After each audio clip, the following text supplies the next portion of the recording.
만물을 창조하시고 우리 삶의 유일한 주인 되시는 하나님, 오늘도 성령님의 은혜로 카리스 공동체 한 명 한 명을 이 자리 가운데로 인도하셔서 하나 되어 주님을 예배할 수 있게 하심에 감사드립니다. 저희는 매일의 은혜를 구해야 하는 연약한 자들입니다. 그런 저희를 긍휼히 여기사 하나님의 은혜와 사랑으로 가득한 자들이 되게 하여 주세요. 하루하루 주시는 그 은혜를 기쁨으로 누리고 감사하는 자들이 되게 하여 주세요. 카리스 공동체에 여러 가지 일들을 준비하는 지체들이 있습니다. 또 개인의 아픔과 큰 고민을 가지고 있는 지체들이 있습니다.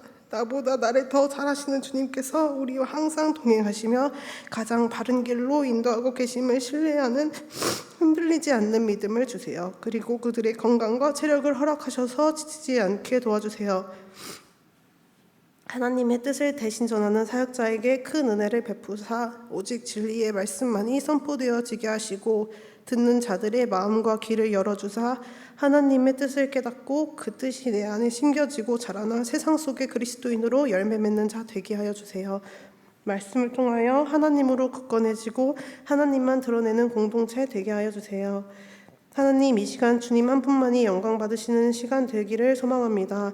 우리가 다른 것을 바라보는 것이 아닌 오직 하나님을 바라고 소망하며 예수님의 모습 그대로 이웃을 사랑하며 사랑으로 돌아보는 자들이 되게 하여 주세요. 우리 삶에 오직 하나님만을 경외하고 두려워하며 하나님을 아는 자로 살아갈 수 있게 인도하여 주시고 매일매일 주님의 말씀을 따라 분투하는 자들이 되게 하여 주시옵소서. 언제나 우리와 함께 하시며 끊임없이 사랑하시는 완전한 사랑이신 예수 그리스도의 이름으로 기도드립니다. 아멘.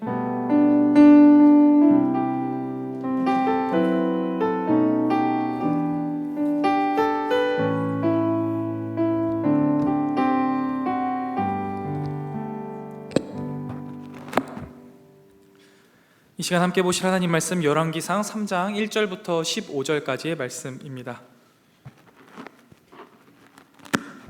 열왕기상 3장 1절부터 15절까지의 말씀, 구약성경 열왕기상 3장 1절부터 15절까지의 말씀을 저와 여러분이 한 절씩 교독하고 마지막 절은 함께 읽도록 하겠습니다. 열왕기상 3장 1절부터 15절까지의 말씀, 하나님 말씀입니다. 솔로몬이 애굽의 왕 바로와 더불어 혼인 관계를 맺어 그의 딸을 맞이하고 다윗성에 데려다가 두고 자기의 왕궁과 여호와의 성전과 예루살렘 주위의 성의 공사가 끝나기를 기다리니라.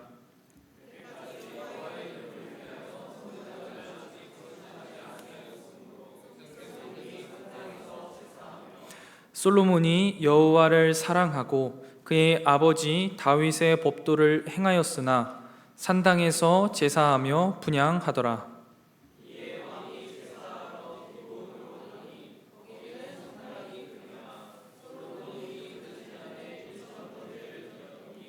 기브온에서 밤에 여호와께서 솔로몬의 꿈에 나타나시니라. 하나님이 이르시되 내가 내게 무엇을 줄꼬 너는 구하라.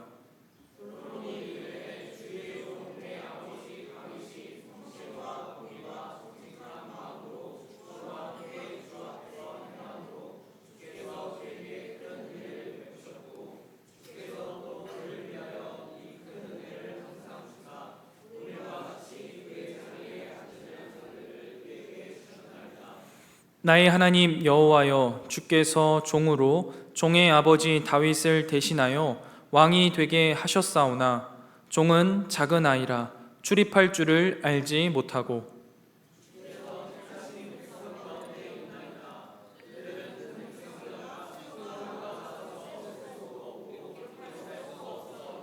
누가 주의 이 많은 백성을 재판할 수 있사오리이까. 듣는 마음을 종에게 주사 주의 백성을 재판하여 선악을 분별하게 하옵소서.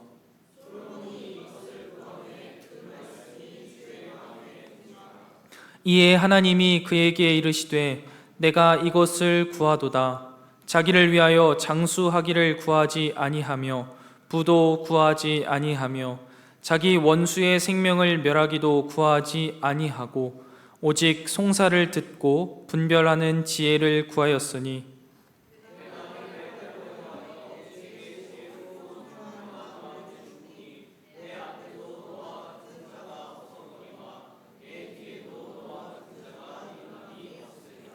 내가 구하지 아니한 부귀와 영광도 내게 주노니 내 평생의 왕들 중에 너와 같은 자가 없을 것이라.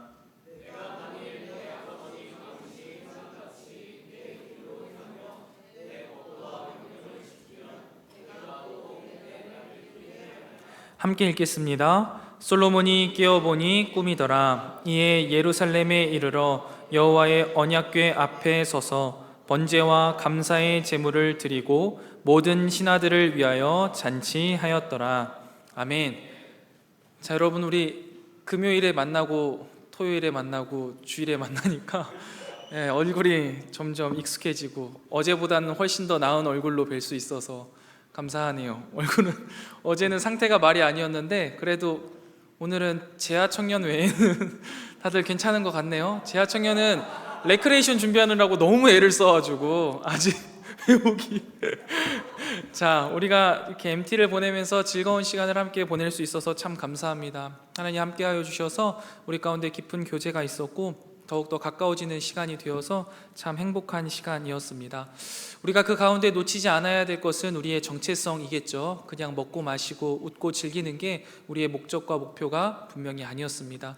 그리스도 안에서 우리가 하나됨이 목적이었기 때문에 혹시 MT 자리에서는 보였지만 지금 이 자리에 보이지 않는 우리 지체들 꼭 한 번씩 연락해 주시고 이 귀한 예배의 자리에서 다시 한번 예배할 수 있도록 격려해 주시면 감사하겠습니다.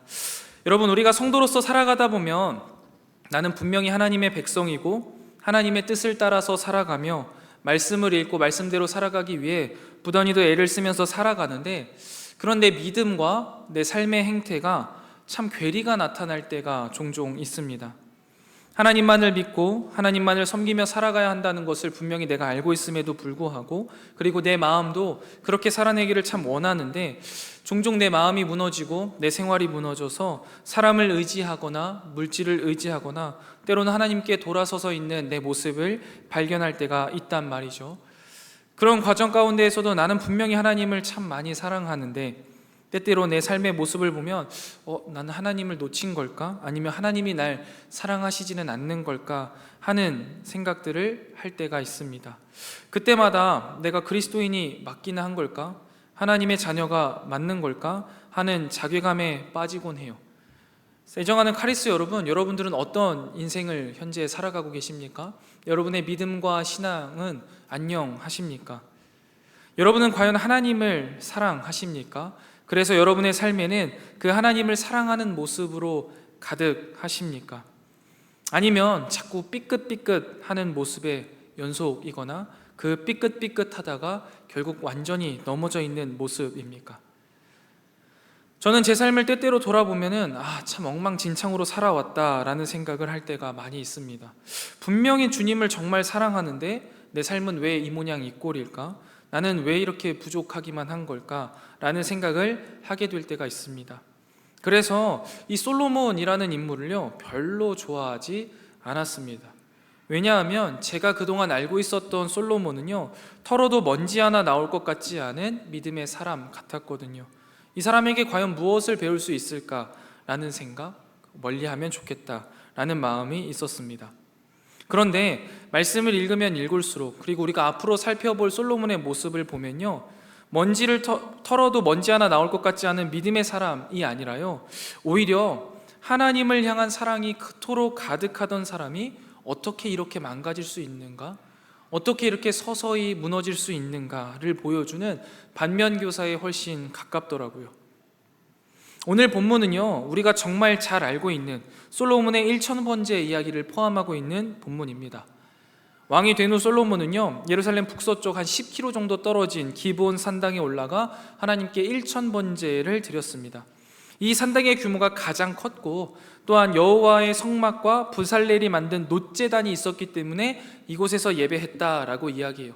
솔로몬이 1,000번제를 드렸잖아요. 여러분이 1,000번제라는 거는 쉽게 말하면 1,000벌 동안 드릴 제물을요 한 방에 다 드리는 거예요, 하나님 앞에. 그러니까 어마어마한 규모의 제사가 드려질 수밖에 없는 거라서 굉장히 규모가 큰 곳이 필요했던 것이죠. 그곳이 필요해서 기브온 산당에 올라간 거예요. 그리고 그렇게 많은 제물을 통해 하나님 앞에 자신의 헌신과 감사를 표현했던 거죠. 하나님은요 이러한 솔로몬의 모습을 기뻐하셨습니다. 그래서 1,000번제를 드린 후 솔로몬의 꿈에 나타나셔서 무엇을 원하는지 물어보셨죠. 여러분, 여기에서 문제입니다. 1,000번제가 끝나고 나서 하나님이 이제 솔로몬에게 무엇을 원하느냐라고 물어보시잖아요. 그때 솔로몬이 구한 게 무엇이죠? 지혜라고 다들 알고 계시잖아요. 지혜가 틀렸다는 건 아니에요. 그런데 성경을 우리가 조금 더 정확하게 살펴볼 필요는 분명히 있습니다. 오늘 솔로몬이 구한 건 뭐예요? 지혜라고 2글자로 쓰여 있지 않고 듣는 마음이라고 4글자로 적혀 있습니다. 그러니까 여러분, 지혜라고 볼 수 있어요. 그런데 정확하게 듣는 마음이라는 거를 다시 한번 체크하고 넘어가시면 좋겠습니다. 아무튼 이 듣는 마음을 구했어요. 그래서 이게 하나님에게 기쁨이 되었죠. 그래서 하나님은요 이 듣는 마음을 구한 솔로몬에게 듣는 마음뿐만 아니라 그 가운데 구하지 않은 부귀와 영광도 주셨습니다. 이게 우리가 알고 있는 솔로몬 초반부의 내용이고요. 아마 이것이 우리가 주일학교를 나왔다면 누구나 아는 내용이자 솔로몬을 아는 한 80% 이상의 내용일 겁니다. 그런데 여러분, 우리가 이제 주일학교가 아니잖아요. 2000년이니까 조금 더 깊이 있게 이 솔로몬의 고백을 살펴보길 원해요. 아까 처음부터 말씀드렸지만 지혜가 아니라 듣는 마음을 구했다라는 것부터 해서 한번 차근차근 조금 더 깊이 있게 이 솔로몬의 모습을 살펴보겠습니다. 솔로몬의 고백이 6절부터 9절에 등장하는데요, 우리 다시 한번 꼼꼼히 읽어보도록 하겠습니다. 열왕기상 3장 6절부터 9절 함께 읽도록 하겠습니다. 시작. 솔로몬이 이르되 주의 종 내 아버지 다윗이 성실과 공의와 정직한 마음으로 주와 함께 주 앞에서 행함으로 주께서 그에게 큰 은혜를 베푸셨고 주께서 또 그를 위하여 이 큰 은혜를 항상 주사 오늘과 같이 그의 자리에 앉을 아들을 그에게 주셨나이다. 나의 하나님 여호와여, 주께서 종으로 종의 아버지 다윗을 대신하여 왕이 되게 하셨사오나 종은 작은 아이라 출입할 줄을 알지 못하고 주께서 택하신 백성 가운데 있나이다. 그들은 큰 백성이라 수요가 많아서 셀 수도 없고 기록할 수도 없사오니 누가 주의 이 많은 백성을 재판할 수 있사오리이까. 듣는 마음을 종에게 주사 주의 백성을 재판하여 선악을 분별하게 하옵소서. 아멘. 천천히 살펴보면요 6절에서요 그는 아버지 다윗이 하나님께 은혜를 받았다라고 이야기하는데, 이 은혜를 받은 근거를 어떻게 이야기하냐면 하나님 앞에서 성실과 공의와 정직으로 행했다. 그래서 하나님이 그 다윗에게 은혜를 베풀었다라고 이야기를 해요. 그러니까 지금 이 솔로몬의 신앙 고백에는요, 믿음은 단순히 우리의 마음의 고백이나 입술의 고백에서 끝나는 것이 아니라 삶으로 증명되어지며 그 증명된 삶 속에 하나님이 은혜를 베푸신다라는 고백이 분명히 담겨져 있는 겁니다. 여러분, 행함이 없는 믿음은 죽은 믿음이다 라는 고백 우리가 잘 하잖아요. 이것을 분명히 알고 있는 거죠. 거기서 조금 더 나아가 자신이 지금 이 자리, 왕의 자리에 앉아 있는 게 뭐래요? 하나님의 은혜래요. 뿐만 아니라 지금 이 자리에 아무 자격 없이 서 있는 자기는 작은 아이에 불과하며 미숙하고 부족한 왕이다라는 것을 고백하는 겸손함도 가지고 있습니다. 하나님이 우리를 이곳에 불러주셨고 하나님이 우리를 신자라고 하나님의 자녀라고 이야기해 주셨지만 우리의 공로가 전혀 없지요. 우리도 그 가운데 여전히 미숙하고 부족한 자임을 고백할 수 있는 겸손함이 있어야 돼요. 그리고 더 나아가서 그는 그가 해야 할 역할이 무엇이며 그 역할에 필요한 게 무엇인지를 분명히 알고 있었어요. 이스라엘 왕으로서 자신의 역할이 무엇이냐? 나는 백성들을 잘 다스리는 것, 그 가운데에서도 백성들을 잘 재판하기 위해 듣는 마음이 필요하다라는 거죠. 그냥 판단하는 게 아니에요. 듣겠다라는 거죠. 근데 여기서 사실 더 중요한 건 뭐냐면, 우리가 보통 솔로몬 이야기할 때 아까처럼 솔로몬이 하나님께 지혜를 구했더니 하나님이 지혜를 주시고 그 가운데 부귀영화를 주셨다라고 알고 있잖아요. 근데 그게 아니라 구한 게 듣는 마음이었다라는 게 굉장히 중요한 포인트예요. 왜 듣는 마음을 구했을까? 지혜라고 하면은 우리가 그냥 뭉뚱그려서 그래, 왕에게는 지혜가 필요하지, 잘 정치를 해야 되니까, 아니면 이끌어 가야 되니까, 이렇게 생각할 수 있잖아요. 근데 그는 듣는 마음을 구하였어요. 근데 그 이유가 뭐예요? 백성들을 재판하기 위함, 백성들을 잘 다스리기 위함이라는 거죠. 그리고 나서 하나님이 이 솔로몬의 기도에 대해서 응답을 하실 때 무슨 이야기를 하냐면, 원래라면 자기 자신을 위하여서 장수나 부나 원수 갚는 것들을 구할 텐데, 야, 너는 그렇지 않는구나. 그게 참 기쁘다. 그래서 내가 너에게 지혜를 주겠다라고 이야기하는 거죠. 여러분, 지혜를 구해서 지혜를 주신 게 아니에요. 백성을 잘 다스리기 위해 듣는 마음을 구해였는데, 이게 뭐였던 거예요? 지혜였다라는 것이죠. 여러분 잘 따라오셔야 돼요. 하나님께서 이 솔로몬에게 네가 무엇을 원하느냐 했을 때 솔로몬이 무엇을 구했다고요? 듣는 마음을 구한 거예요. 근데 이 듣는 마음을 구한 게 하나님 입장에선 곧 뭐였다고요? 지혜였다라는 거예요. 여기까지 잘 생각하셨어요? 그렇다면 여러분, 사실 성경에서 말하는 지혜는 무엇입니까? 탁 떠올라야 되는 게 있는데, 지혜는 곧 여호와를 경외해요. 여호와 경외하는 곳이 곧 지혜다라는 것을 아셔야 돼요. 그러면 다시 한 번 더 가져가는 거예요. 솔로몬이 하나님에게 듣는 마음을 구하였더니 하나님이 그것을 지혜라고 이야기하셨어요. 그렇다면 이 듣는 마음은 곧 뭐예요? 여호와를 경외한다라는 것이죠. 그러면 여기서 다시 한 번 더 나아가는 거예요. 여러분, 듣는 마음을 구했던 이유가 뭐예요? 솔로몬이 왜 듣는 마음을 구했다고요? 자신의 역할이 백성들을 바르게 다스리는 것이기 때문에 듣는 마음을 구한 거예요. 그 말인즉슨 여호와를 경외하는 삶이라는 걸 우리가 구체적으로 생각하면 뭐예요? 하나님이 나에게 맡겨주신 역할을 최선을 다해서 감당하는 것이 여호와를 경외하는 거예요. 그리고 이것을 구하는 것을 하나님이 어떻게 하신다는 거예요? 기뻐하신다라는 거예요. 그러면 여러분, 우리가 기도할 때요, 무엇을 구해야 되는 거예요? 하나님이 나에게 맡겨주신 역할을 잘 감당할 수 있는 능력을 구해야 되는 거예요. 그게 솔로몬에게는 듣는 마음이었고요. 어떤 사람에게는 섬기는 힘일 수도 있겠고, 어떤 사람에게는 돈일 수도 있겠고, 어떤 사람에게는 능력일 수도 있겠고, 다양한 것이 있겠죠. 그러나 중요한 게 뭐예요? 나를 위한 게 아니라 하나님이 나에게 맡겨주신 사역을 위한 것을 구하는 마음, 하나님이 내게 맡겨주신 사명을 위해서 최선을 다해 나아가는 마음이 곧 지혜이고, 이것이 여호와를 경외한다 표현할 수 있는 것이라는 거죠. 그래서요, 여러분, 우리의 앞으로의 기도가 그렇게 변화되어야 돼요. 하나님, 이번 시험 합격시켜 주세요. 하나님, 직장 이직 잘하게 해주세요. 이렇게 기도할 수 있어요. 근데 그렇게 기도하는 이유가 무엇이어야 돼요? 하나님이 나에게 맡겨주신 사명을 이루어가기 위해서 필요한 것이어야지, 아니라 내가 원해서 내가 필요한 거라서 구해서는 안 된다라는 거죠. 아무튼 여러분, 이처럼 솔로몬은요, 올바른 신앙을 가지고 있었고, 하나님이 자신에게 맡겨주신 것이 무엇인지 분명히 알았고, 그것을 위해서 필요한 것이 무엇인지도 분명히 알아서 그것을 하나님께 구함으로써 하나님의 마음을 기쁘게 하는 왕이었습니다. 여기까지가 우리가 교회에서 주일학교를 다녀봤다면, 솔로몬의 이야기를 들어봤다면 누구나가 알 법한 내용이고, 조금 더 깊이 알 수 있는 내용이고, 우리가 토요일에 함께 아마 대부분 묵상했던 내용일 겁니다. 우리가 알고 있는 솔로몬의 이야기의 한 80% 이상은 여기까지가 전부일 거예요. 그래서 저는 솔로몬이 싫었던 거예요. 솔로몬은 너무너무 완벽한 것처럼 보이거든요.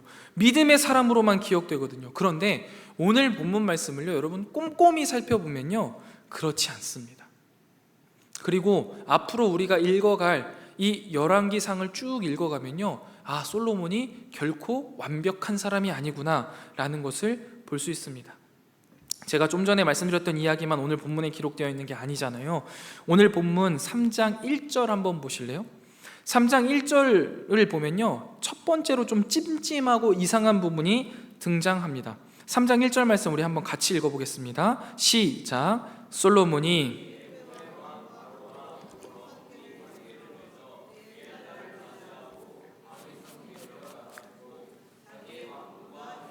성전과 예루살렘 주위의 성의 공사가 끝나기를 기다리니. 아멘. 솔로몬이요, 왕정을 시작한 지 이게 아마 4년 차쯤 됐을 때예요. 4년 차 되자마자 한 일이 뭐예요?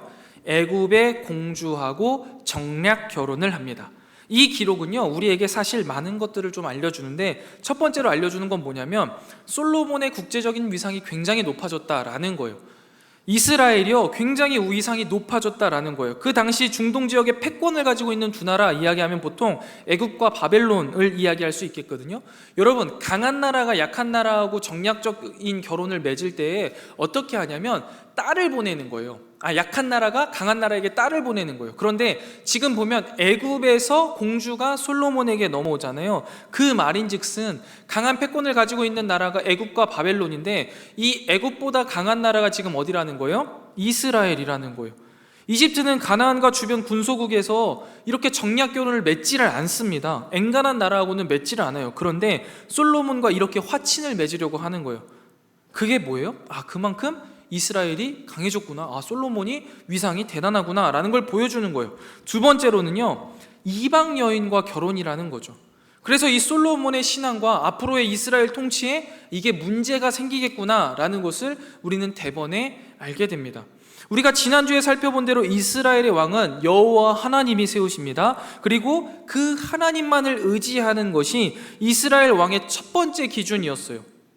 그리고 이것들을 외적인 삶으로 표현할 때 어떻게 표현하라 라고 말했냐면, 병마를 많이 두지 않음으로써 나는 군사력을 의지하지 않고 하나님만 의지합니다. 아내를 많이 두지 않음으로써, 이런 정략 결혼을 하지 않음으로써 나는 정치적인 전략을 의지하지 않고 하나님만 의지합니다. 돈을 많이 쌓아두지 않음으로써 나는 재력을 의지하지 않고 하나님만 의지합니다 라는 것을 끊임없이 보여주어야 하는 것이 바로 왕이 해야 할 일이다 라고 말씀드렸어요. 그런데 솔로몬 어떻습니까? 왕이 된 지 단 4년 만에 왕정의 초기부터 애굽왕 바로의 딸과 결혼함으로써 정치적 전략을 의지하고 나아가는 거죠. 이집트와 우호 관계를 맺어서 의존함으로써 이스라엘의 화평, 평화를 유지하려는 시도 자체가 이미 하나님의 말씀에 위배된 것이라는 거예요. 더군다나 이방 여인과의 결혼은 이방신의 유입이라는 당연히 예견되는 일들을 가지고 있는 것이죠. 이스라엘 왕이 하나님 한 분만을 섬기는데 당연히 걸림돌이 될 수밖에 없는 일이었습니다. 그런데 솔로몬이요, 이렇게 나아갑니다. 하나님을 신뢰하며 믿음으로 본을 보여야 할 이스라엘 왕이 정치적 전략을 통해서 나라를 이끌어 가려는 모습이요, 바로 우리가 알고 있는 솔로몬의 왕정 초기의 모습이라는 거죠. 단순히 하나님 앞에 마음에 쏙 드는 사람이 아니었다라는 거예요. 우리가 아는 솔로몬의 모습과는 다른 모습이 분명히 있었다는 거죠. 믿음으로 살아가는 사람이었지만 그 가운데 부족한 부분들이 분명히 있었다라는 거예요. 이뿐만이 아니에요. 오늘 본문 계속 보면은 바로의 딸이 다윗성에 머물렀다라고 해요. 근데 그 이유가 뭐예요? 왕궁과 성전과 예루살렘 주변에 성벽 공사를 진행하고 있었다라고 이야기해요.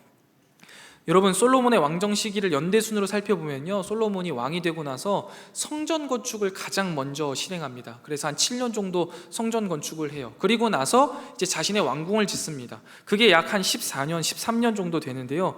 그렇게 해서 쭉 이제 성전을 건축하는데 성전을 건축하기에 시간이 비어 있는 거예요. 그래서 이렇게 성전이 아직 없기 때문에 산당에서 예배를 한 거죠. 그래서 어저께도 물어보더라고요. 산당이 뭐냐? 근데 우리가 기본적으로 예레미야서 묵상할 때 산당에 대해서 배웠잖아요. 이 산당이 뭐예요? 이방 신들을 섬기던 곳이에요. 그러니까 굉장히 껄끄럽단 말이죠. 여기에서 예배를 한다고? 라는 거예요. 이방 신들을 섬기던 곳에서 솔로몬이 뭘 드린 거예요? 1,000번제를 드렸다라는 거예요. 근데 하나님이 그 예배를 제사를 어떻게 하세요? 기쁘게 받으셨어요. 이 고개가 약간 갸우뚱해지는 거예요. 이게 뭐야? 산당에서 제사를 드렸다면 하나님이 그거를 받지 않으시면 물론이고 책망하셔야 되는 것 아닌가? 근데 그것에 대해서 아무런 말씀도 안 하시는 게 아니라 오히려 기뻐하시는 모습을 볼 수 있어요. 산당에서 드리는 제사도 하나님이 받으시는가? 라는 의문이 생기는 거죠. 여러분, 이것을 풀어가기 위해서 몇 가지를 우리가 좀 이해해야 되는데요. 먼저 이스라엘이요, 광야 생활을 청산하고 가나안 땅에 입성한 후에 성막을 보면요, 이 성막은요 실로에 머물게 됩니다. 사실 성막이라는 건 텐트잖아요. 그 안에 법궤를 모시기 위하여서 하나님이 알려주신 성막이라는 거죠. 텐트예요. 그래서 이동을 할 때 필요했는데 가나안 땅에 들어오면서 이제 더 이상 이동을 하지 않으니까 한 곳에 쳐두는 거예요. 그게 어디였냐면 실로라는 곳에 쳐두었습니다. 그리고 그 안에 법궤가 있었던 거죠. 그렇게 해서 실로에다가 그냥 잘 보관해 뒀었는데 엘리 제사장 때요, 이제 블레셋과 전쟁을 계속 치르는데 이 이스라엘이 계속 지는 거예요. 그러니까 이스라엘 사람들이 꾀를 내기 시작합니다. 이거 왜 지지? 우리가 질 게 아닌데 우리가 법궤를 들고 나가지 않아서 그렇구나 하면서 법궤를 대번에 들고 나가버립니다. 그러다가 어떻게 됩니까? 그 법궤를 빼앗겨 버려요. 그리고 나서 시간이 쭉 흘러가요. 그 뒤에 엘리 제사장 이후에 사무엘이 이스라엘의 사사가 됩니다. 그리고 나서 사무엘 때 이스라엘 왕이 세워지기 시작하잖아요. 왕이 없을 때 이미 빼앗긴 거예요. 그리고 나서 첫 왕이 사울이고 그 다음이 다윗입니다. 다윗이요, 이 법궤를 가지고 오게 되죠. 블레셋에서 다시 한번 가지고 오게 되는 게 다윗 왕 때예요. 그런데 이후에 다윗이 왕이 되고 나서요, 역대상 16장 37절부터 41절에 보면요, 이 성막의 위치가 바뀌어져 있어요. 그게 어디냐면 기브온 산당에 있다라고 기록하고 있어요. 원래 실로에 있었는데요, 누가 왜 언제 무슨 이유 때문에 기브온으로 옮겨갔는지 모르겠지만 성막이요, 기브온 산당으로 옮겨가 있어요. 그래서 이때부터 기브온 산당에 쭉 있게 된 거예요. 그런데 다윗이 법궤를 가져올 때요, 이 법궤를 기브온 산당으로 가져가지 않고요, 이거를 다윗성으로 가져오게 됩니다. 그래서 이 두 개가 따로 놀게 되는 거예요. 원래 성막과 법궤는 같이 다녀야 되는데 이게 지금 따로 놀게 되었습니다. 그래서 다윗성은 예루살렘에 있는데 10km 떨어져서 한 8, 9, 10km 정도 떨어져서 기브온 산당에 성막이 있고, 그 다음에 이 다윗성에는 법궤가 있는 상황이 벌어진 거죠. 그리고 나서 이러한 상황이 된 거예요. 그러니까 기브온 산당은 그냥 이방신을 섬겼던 산당이 아니라 성막이 위치하고 있는 산당이라고 보시면 돼요. 그러니까 이 솔로몬이요, 그곳에 가서 예배를 드린 거예요. 예루살렘에 있는 그 다윗성 안에 있는 법궤가 있는 곳은 작으니 성막도 있고 좀 더 큰 그곳에서 우리가 제사해야겠다 해서 제사를 드린 거죠. 완벽한 제사는 아니었지만 성전이 지어지지 않은 상태에서 1000번제를 드릴 수 있는 최선의 장소가 이 성막이 있는 기브온 산당이었던 거고, 그래서 이곳에서 드린 거죠. 그래서 성경 저자가 이러한 뉘앙스를 가지고 3장 3절을 기록한 거예요. 그래서 3장 3절을 이러한 배경이 없이 읽으면 그냥 갸웃하게 되는데요, 한번 요거를 생각하시고 다시 한번 읽어보면서 무슨 마음일지를 한번 볼게요. 열왕기상 3장 3절 우리 함께 읽어보겠습니다. 함께 읽겠습니다. 시작. 솔로몬이 여호와를 사랑하고 그의 아버지 다윗의 법도를 행하였으나 산당에서 제사하며 분향하더라. 아멘. 솔로몬은 분명히 여호와를 사랑했어요. 그의 아버지 다윗의 법도를 따라 행했어요. 그러나 이 제사는 산당에서 드리는 제사였다라고 이야기하는 거죠. 잘했지만 100점은 아니다. A 플러스 줄 수 없는 거죠. A 혹은 B 마이너 줄 수 있다라는 거예요. 그래서 최선이었지만 온전한 제사는 아니었다. 즉 앞으로 어떻게 해야 된다? 계속해서 바뀌어야 한다. 성전을 짓고 온전한 제사를 드려야겠다라는 뉘앙스를 풍기기 위하여서 3절에 그렇게 기록을 해둔 거예요. 이렇듯 솔로몬은요, 성전 건축과 1000번제를 통한 헌신을 비롯해 하나님을 사랑하고 다윗의 법도를 행한 왕으로 평가받아요. 그러나 실제 그의 삶은요, 완벽하지는 않았던 거예요. 때때로 왕정 초기에 정략적 결혼을 통하여서 하나님만 섬겨야 될 이스라엘 왕이 이 정치적인 것들을 섬기기도 했고 의지하기도 했던 거고요. 그리고 하나님께 드리는 제사가 최고의 것은 아니고 최선의 것이었다라는 것이죠. 온전하지 못했지만 최선을 다해서 하나님께 제사 드리기도 했다라는 거예요. 자기 자신을 의지하려는 교만함이 있었지만 반대로 자신이 어린아이와 같다는 겸손함도 있었던 거예요. 완벽한 예배는 아니었지만 자신의 환경에서 드릴 수 있는 최선의 예배를 드렸기 때문에 하나님은 솔로몬을 뭐라고 생각하신 거예요? 여호와를 사랑하고 아버지 다윗의 법도를 행한 자라고 평가할 수 있었던 것이죠. 여러분, 우리는 이러한 솔로몬의 모습을 통해서요, 성도의 양면성에 대해서 배울 수 있습니다. 우리가 신앙이라고 하고 믿음의 삶을 살아간다라고 하면요, 무조건 모든 삶의 모든 부분에서 완벽해야 될 거라고 생각할 때가 있어요. 그런데 오늘 본문에 등장하는 솔로몬의 모습은 보면 어때요? 그는 완벽한 사람은 아니었습니다. 교만할 때도 있었고요, 온전한 예배를 드리지 못할 때도 있었습니다. 그러나 그는 하나님 앞에 겸손할 때도 있었고요, 자신이 드릴 수 있는 최선의 예배를 드릴 줄도 아는 사람이었습니다. 그러나 그 무엇보다 그에게 중요한 것은요, 하나님을 사랑한 사람이었어요. 그리고 하나님 말씀대로 살아가기 위해 애를 썼던 사람이었던 거죠. 하나님은요, 그런 모습을 기뻐하셨던 겁니다. 애정하는 카리스 여러분, 성도는요, 완벽하기 때문에 하나님께 사랑받는 게 아닙니다. 하나님이 사랑하는 자이기 때문에 사랑받는 것이고요, 하나님을 사랑하는 마음으로 살아가기 때문에 하나님의 기쁨이 되는 것이죠. 그래서 완벽하지 않아도 되냐? 그건 아니에요. 그걸 말하는 건 아니에요. 그게 성도의 양면성이에요. 우리는 완벽하지 않은 사람이지만 완벽을 추구하면서 살아가야 돼요. 조금 더 이걸 성경적인 단어로 바꾸어서 이야기하자면 우리는 거룩하지 않은 사람이지만 거룩을 꿈꾸며 살아가야 한다라는 것이죠. 믿음으로 살아가지만 우리의 삶 속에 부족한 부분이 있을 수밖에 없다라는 거예요. 이게 성도의 양면성입니다. 거룩하지 않은 자가 거룩을 추구하면서 살아가는 사람이어야 한다라는 것이죠. 그래서 성도는 어떻게 살아야 되는 거예요?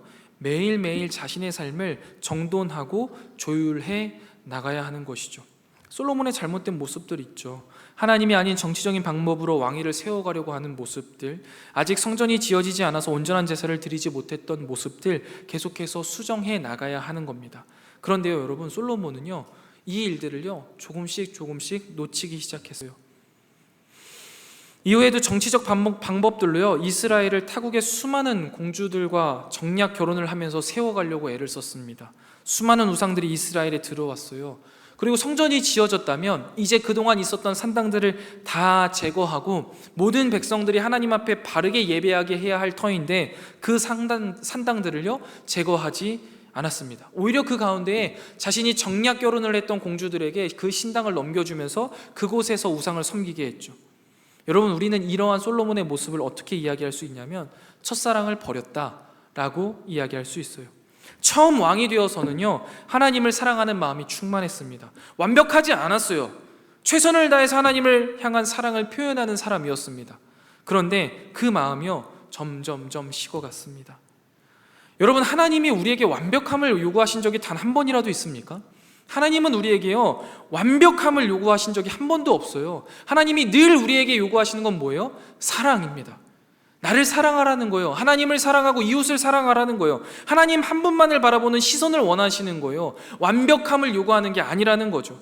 그런데 솔로몬은요, 이 첫사랑을 잃어버렸습니다.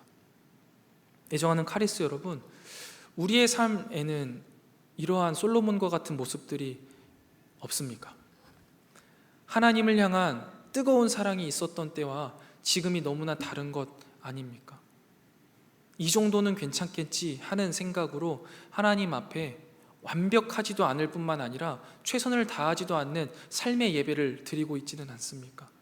하나님께서 우리에게 원하시는 것은 완벽한 거야 라고 오해하면서 나는 그것을 할 수 없으니 아예 포기하는 게 좋겠어 해서 뒤로 나자빠져 계시는 모습은 없습니까? 여러분, 그 모습은 모두 첫사랑을 버린 모습입니다.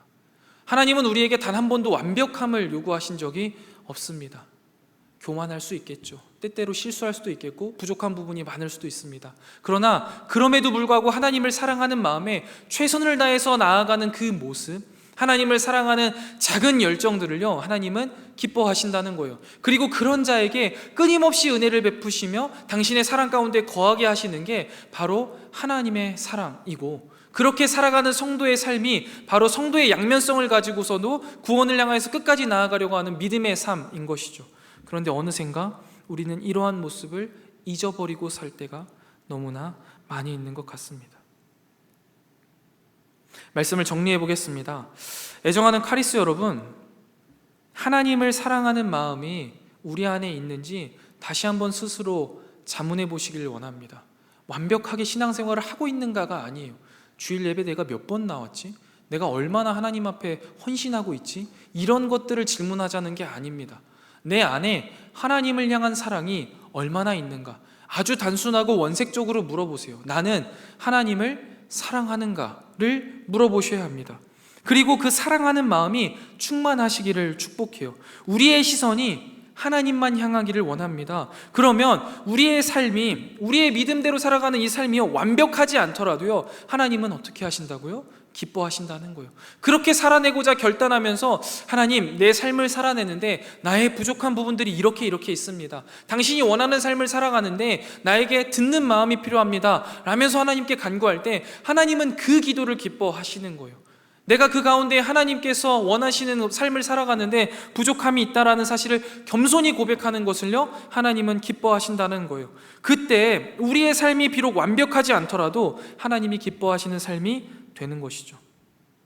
하나님을 바라보며 나아가는 것이 성도가 살아야 할 삶입니다. 오직 하나님만을 사랑하며 오직 하나님만을 바라보며 내 삶의 부족한 부분들을요, 끊임없이 기도로 간구하며 채워가세요. 그리고 죄된 모습들은요, 계속해서 제거해 나가야만 합니다. 그것이 첫사랑을 버리지 않고 하나님 앞에 나아가는 진정한 믿음의 삶이기 때문이죠. 애정하는 카리스 여러분, 우리의 삶에 하나님이 원하시는 삶이 무엇인지 다시 한번 고민해 보시길 원해요.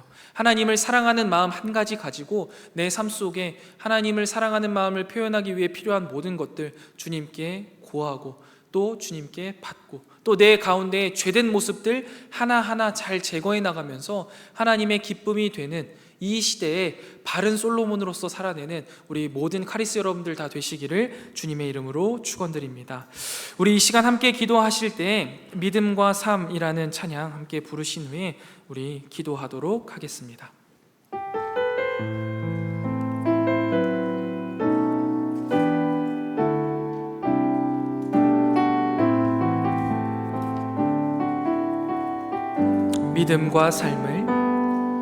믿음과 삶을 살아내는 실력이 너무나 다른 내 모습을 볼 때에 이 모습도 주가 사랑하실까? 자신 없는 내 모습 그저 주님 앞에 나 같은 자도 사랑하여 주시고 나 같은 자도 사랑하여 주시고 한 번도 나를 떠나지 않으셨네. 아픔 속에 주를 작게 여긴 날 꾸짖지 않으시고 내 손 잡아주신 오직 주님 안에 오직 주님 안에 두려움 없네. 고난을 통해 날 만드심을 믿는 주님만이 내 모든 것 되시네. 주의 강한 손 날 붙드시네. 오직 주님 안에 소망 있네.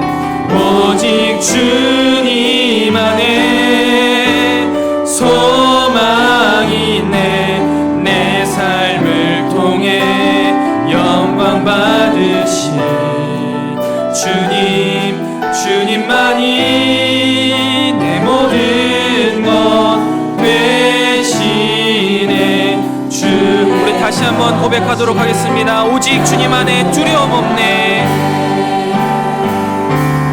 오직 주님 안에 두려움 없네. 고난을 통해 날 만드심을 믿네. 주님만이 내 모든 것 되시네. 주의 강한 손 날 붙드시네. 오직 주님 안에 소망이 있네. 내 삶을 통해 영광 받으신 주님만이 내 모든 것 되시네.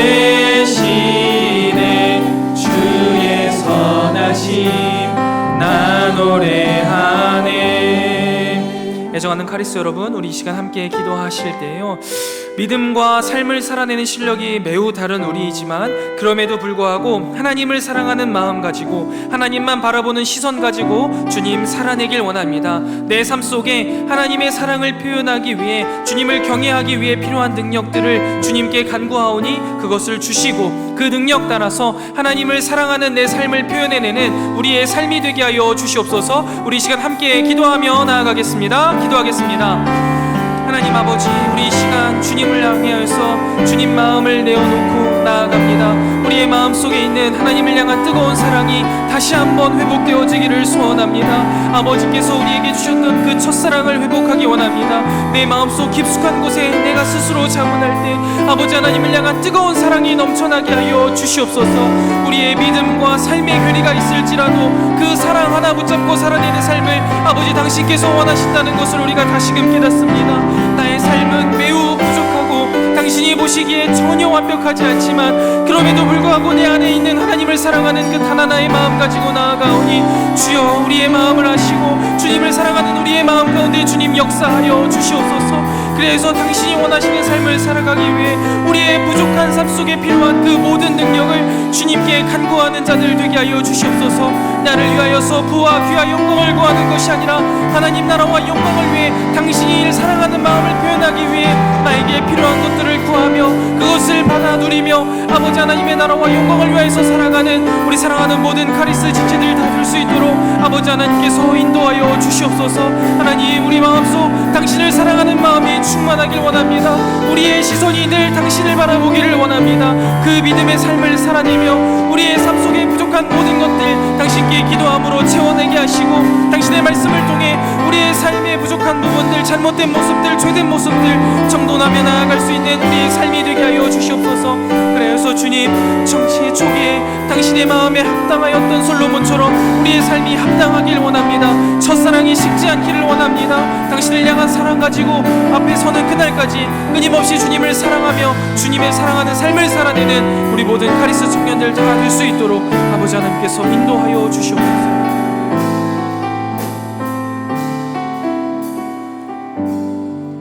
하나님 아버지, 오늘도 당신의 말씀을 묵상하고 그 가운데 당신의 뜻을 분별하게 하시니 참 감사합니다.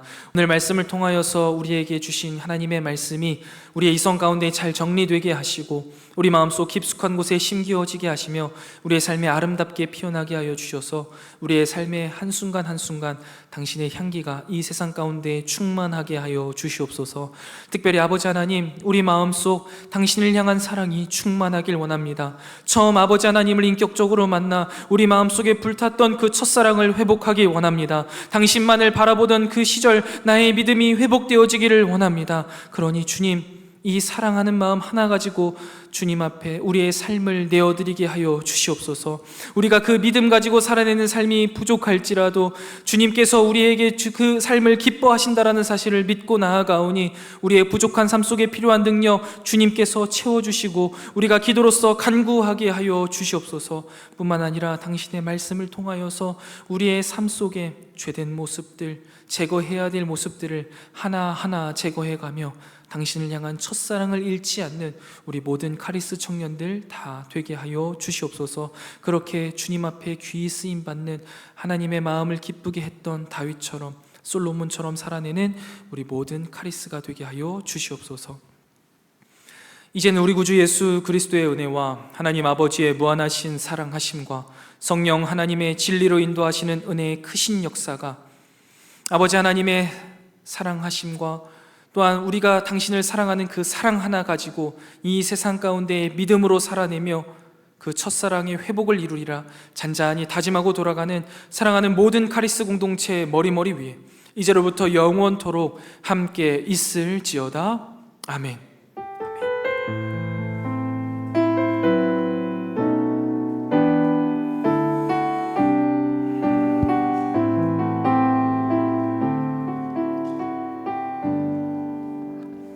예배 마쳤습니다. 감사합니다. 우리 광고 진행하도록 하겠습니다. 반갑습니다.